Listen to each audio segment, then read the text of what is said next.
Hi, today I brought 3 watches. I wanted to compare entry-level Orient watches with Seiko's entry-level watches. So I brought this Seiko, the Seiko 5 SNX S79, the gray dial version. This one is an Orient TriStar crystal, and it has quite a long number as a reference number, FAB0000, or 4 zeros at least, and then 3W9. The other one is even more daunting where it comes to the reference number. It is an RAK0507L10B. So, with that out of the way, I just wanted to start this discussion. Why I wanted to compare these watches. These watches are quite similar in how they are shaped and also similar in how they are sized, and also have comparable functionality, at least these two have. The Seiko SNXS has a width of 37 millimeters. This Orient has the same width, also 37 millimeters, and they both come with a lug-to-lug of 42 millimeters. This one is a tad bigger. So this one, I think the lug-to-lug is about 44 millimeters, and the width of the case is 39 millimeters. This Seiko and this Orient both have date complication. They have a second hand, of course. They are non-winding, non-hacking. This one has hacking and hand winding. It has a day and a date complication. The day is here on the subdial, and it also has a 24 hours complication. So it has 3 more complications than the other watches. The style of the dial for all these watches is different, so I don't want to, it's just what you like. I don't want to really discuss much about that. All I can say is that the loom of the Seiko is the best. The loom of the Orient is, well, quite laughable, I would say, and therefore I like this Orient as the best of those two for that reason, because it doesn't have any loom at all, and you don't miss anything about the loom on this one. So now the cases are the same size, but they are shaped a little bit differently, although they have more or less the same style. If I start with the Seiko has quite a thick case back, as you can see. This watch is famous for its really protruding case back. Some people don't like it. I really like it, actually. It gives the watch a little bit of some sturdiness, I would say. It also gives it a more barrel kind of look, and I really like that. So I don't mind it at all. Does it wear comfortably? Yes, it's not that much of a hindrance, but I must say the other smaller Orient watch wears nicer. It's more comfortable. This one has a see-through case back. The edge of the case, the back of the case and the sides is quite steep, and that's when you wear this watch and you wear it tightly, then you really feel the case back pressing into your wrist. So maybe you shouldn't wear it too tight. It has been polished on all sides, as you can see. The bezel, first the crown. Crown is recessed at a 4 o'clock position. That's what you would often have with these watches. You can really easily reach it on the other side, on the back side. There it protrudes quite a lot. But I really like the design where it's just flush on the side, and on the back you can really have good access. Now, the bezel. the bezel has quite an angle, as you can see, and the angle goes through, runs through into the case until it reaches the side. So this has a really clean look, I would say. From the tip of the lock to the other tip of the lock, it's just one swooping plane, which is nice. I really like the clean looks of this watch. Then you have the sides, and then you have the rather thick case back on underneath.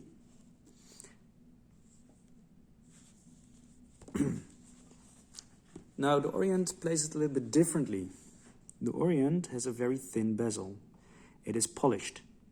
It really sits with quite an edge, I would say, on the case, on the upper side of the case, which is brushed. It is a circular brushing, and I really think it looks great. Then you have this chamfered polished edge on both sides, of course, and then you get a different finish. This is the brushed finishing on the side in a vertical stroke, so that's also quite interesting. Another chamfered edge, and then you reach the back of the watch, which is, as you can see, more rounded off and quite a bit thinner. This watch is the most comfortable to wear, I would say. It's rather small, it's not so high, it's about 10 millimeters high. I think the other one, the SNXS, is quite famous for its height. I just don't have it, the details of it, but I thought it was about 13 or 14 millimeters even, so it's quite a bit more. Yeah. The style of the watch is just different, but you can also get them in a more sporty look, like the other one. But they use a lot of gold in Orient watches. So yeah, you have to like that. I'm not very particularly fond of gold. I like it on this cream dial, but yeah, not with all the watches. So then the third watch is almost the same as the last one, but it is bigger, as I already said. It is thicker. It is more cylindrical looking, as you can see from the sides. The back is also flat, as you can see. And it wears a tad bigger also, because it's also thicker.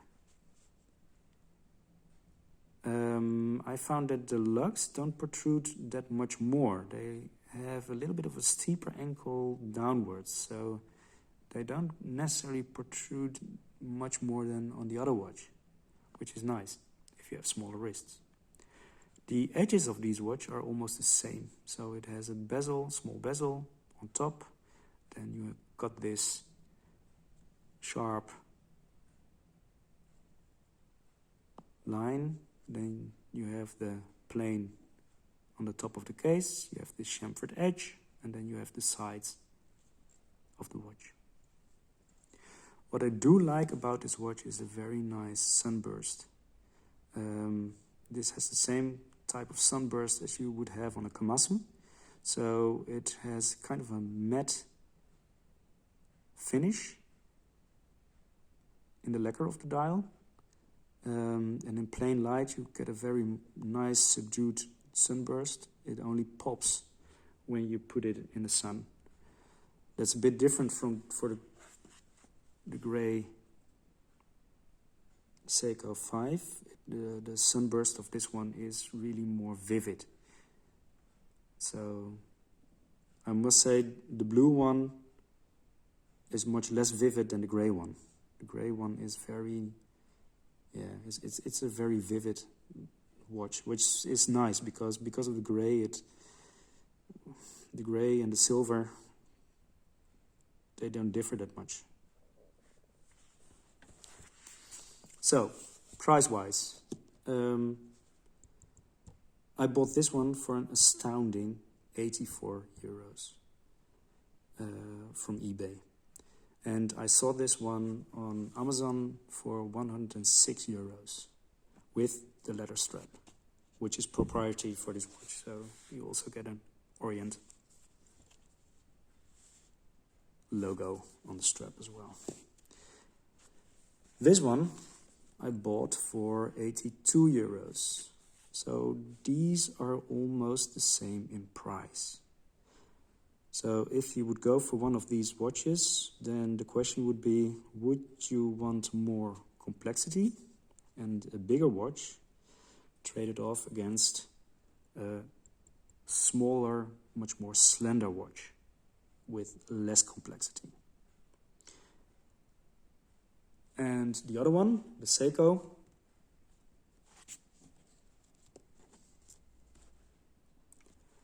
The Seiko is quite a bit more expensive. I saw it on Amazon, the grey version, the grey dial version, for 166 euros, which I think is quite a lot. I found the blue dialed version for 125 euros. And that is more or less the retail price you also would pay for it a couple of years back. So that watch hasn't really gone up in price that much. This one, however, has. I bought this watch a couple of years back from a small grey marker dealer for about 105 euros. But now it has gone up there as well. I think now it retails for about 115 euros.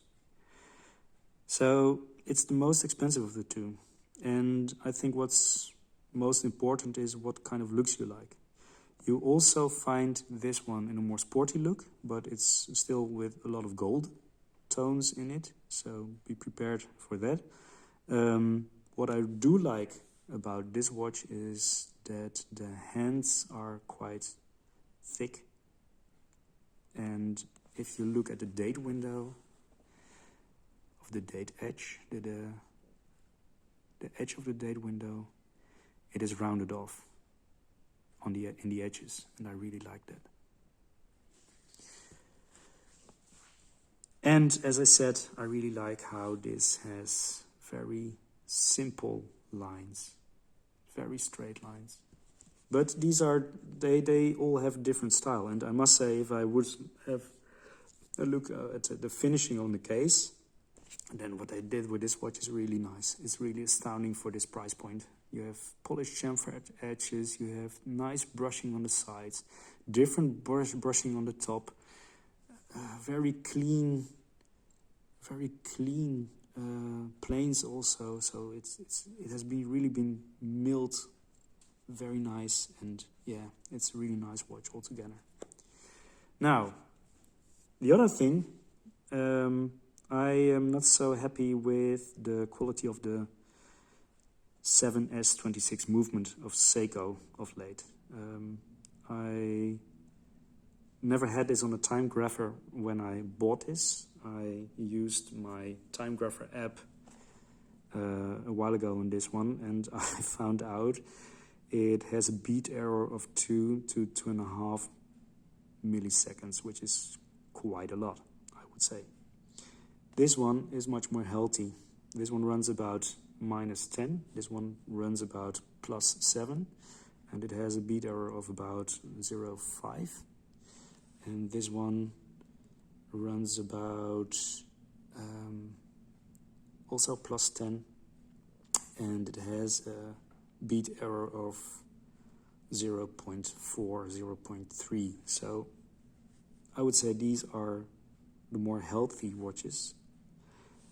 This one is also a bit older, and I haven't worn it all that much, so I don't know whether that would explain some things, but I don't think that beat error.